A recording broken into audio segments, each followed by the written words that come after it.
Ali Muzungu obwedda wano wenkwagala kubanze nategedde being an influencer abasajja abo bajja kukubira essimu bakuyite essaawa zino Ali Muzungu toyina njawulo ne Balista Timo ekyenjawulo gwe ne Balista Timo ti Balista Timo yali Dubai nga tasobola kujja ku office z'abo abasajja aba aviation kati bw'olwokuba oyinaka access nti oli Uganda essaawa zino oli mu kukola ekyo Balista Timo kye yakola nti essimu zaakubibwa Balista Timo n'akasente ne kajja n'atandika okwogera eby'ekikukujju gwe essaawa zino eno ogezaako okuyuwa amazzi ku nsaanu nti wakitandise naye ate bannayuganda abali victim be bangi nnyo.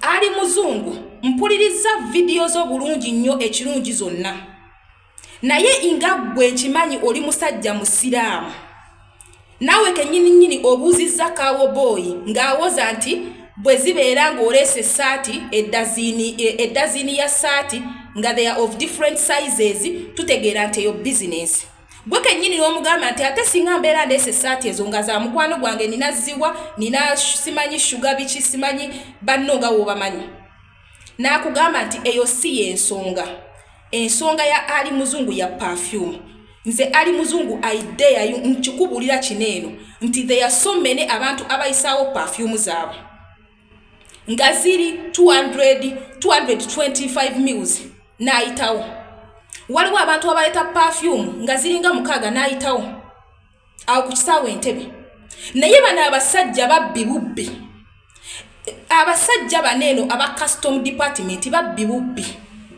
Entebbe International Custom Department staff muli babbi URA muli babbi teogenda kulowooza nti nno ogenda kujja oyuwa ensaanu kweno issue.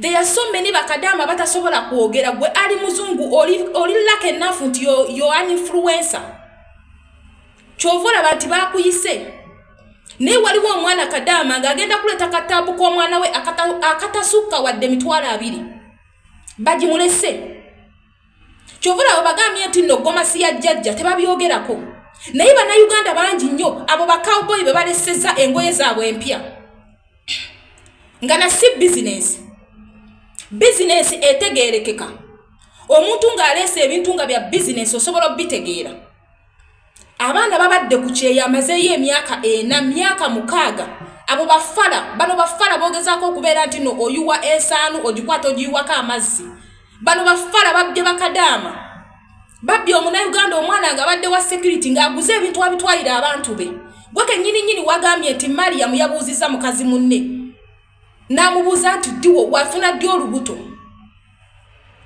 yamubuuzizza nti wafuna ddi olubuto ng'oli amugamba nti buno bugoye bwa mwana gwe wabyogedde kati oli wano oli mu kwesesaasesa mu vidiyo weweesesaasesa weweebuuzabuuza weweekwetula otula totudde otula wokyukakyuka totegeerekeka gwolowooza muno tetusobola kusoma body language.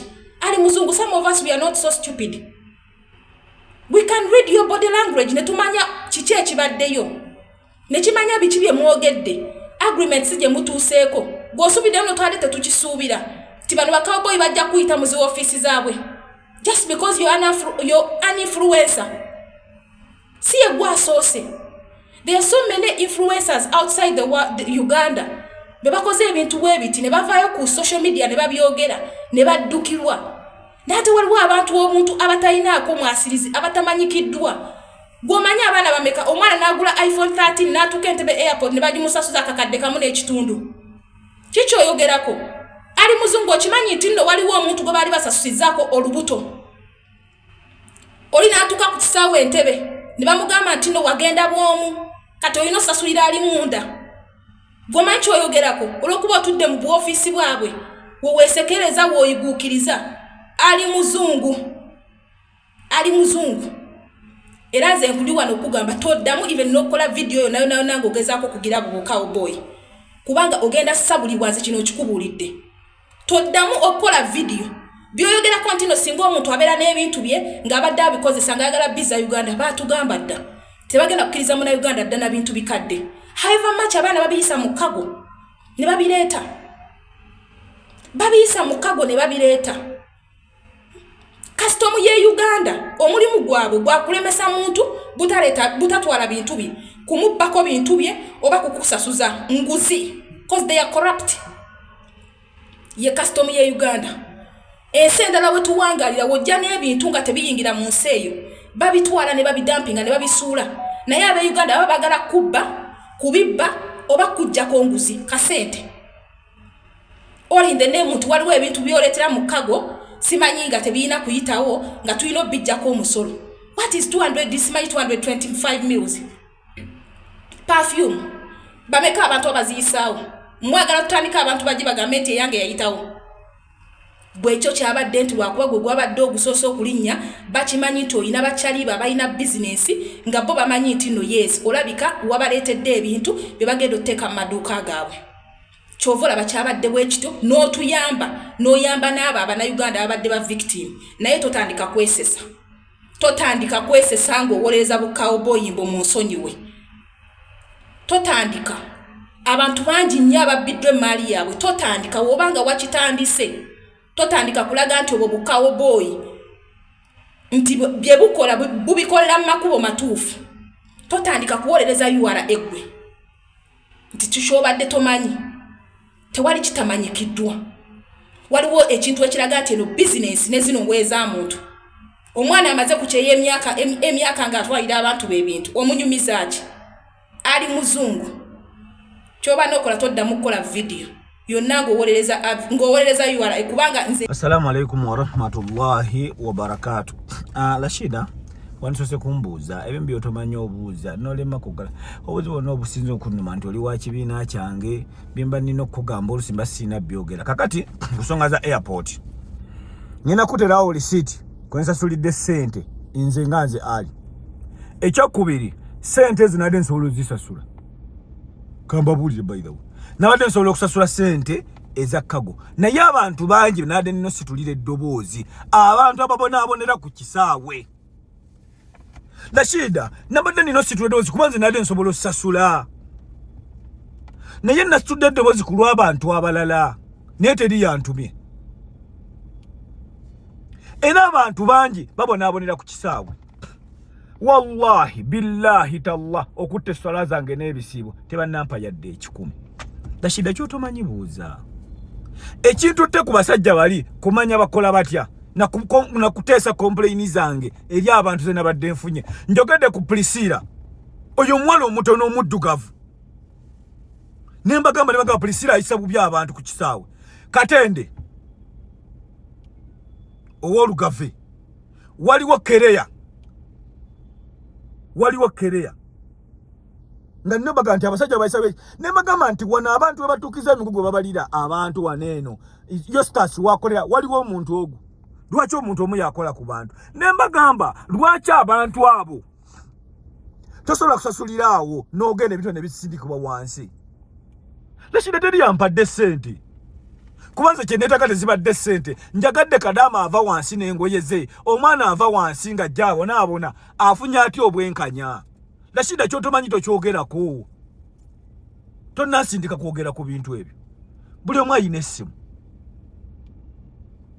yalibadde buli omu asobola okukola video naye nagikoze lwaki tinze nina abantu bennumirirwa nga nze nina abantu bendabirira nga nze gwe mulendi gwange gwasusse okutambula naye natunuulidde ebintu ku kisaawe nga birala.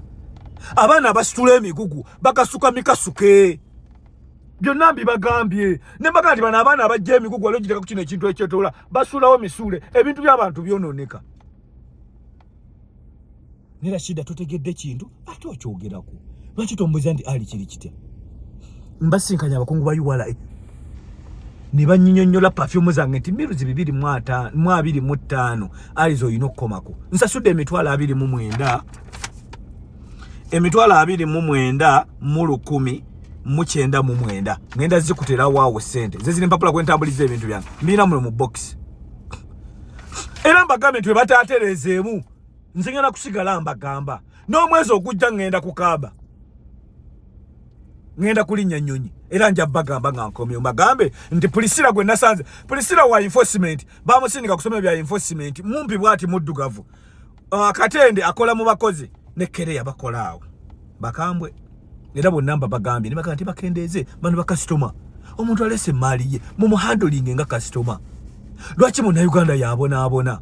Lwaki munnayuganda yali mu mbeera eno naye mbu ali walidde wegendereze ali walidde bampadde mmeka? Wallahi billahi tallah okutte swala zange n'ebisiibo nze wallahi okuva mu busiraamu nina kuttibwa. Okuva mu busiraamu nina kuttibwa kirageeza wallahi billahi bampadde wadde ekikumu. Era mwami Kalumba musanze ne munnyonnyola complain yange waggulu ku level 16 kuyiwala ekwembadde ne bangamba ne Gilbert musanze ne mugamba Gilbert oyisa bubi abantu maso ku maso ne mugamba Gilbert oyisa bubi abantu. Lwaki abantu bakaba ku kisawe ntebe ng'ekisawe kiri mu Uganda? Era mwami Kiwanuka mugambye mutereeze enkola gye mukolamu emirimu. Naye Rashida okutte simu yuko mbuuza mbolinga balista timo se awembadde nkwagala onjagala wangambye kugenda wa. Rashida oli musiraamu oli wa kibiina kyange kinnume ekyo. Sina bwenkwanukula oli wa nuupu oli wa musiraamu kandi nonya ne bwenkuyuzayuza nga siraamu nze si waliwo abantu nga bwe wange ne bwankola ki nina muleka kati gwe nina kuleka. Rashida gwe nina kuleka kati mukamange Kyagulanyi musange muge tulina Rashida twevuma lwaki jangu no mbokisi yange ombuze ali kiri kitya kyembadde ngenzo okwogerako eri abantu eri atasobola kutuuka ku mwami Kiwanuka naye eddoboozi lyange lisobodde okutuuka. Genda olabe atasobola kutuuka ku mwami Robert Kalumba ninga nze mutuuseeko kuba yampadde appointment nanga nti wayi Ali jangu. Abakulu bonna bakubye essimu naga mu handling ensonga ya Ali lwaki ekisawe kiri bwe kityo. Assalamu alaikum wa rahmatullahi wa barakatuh.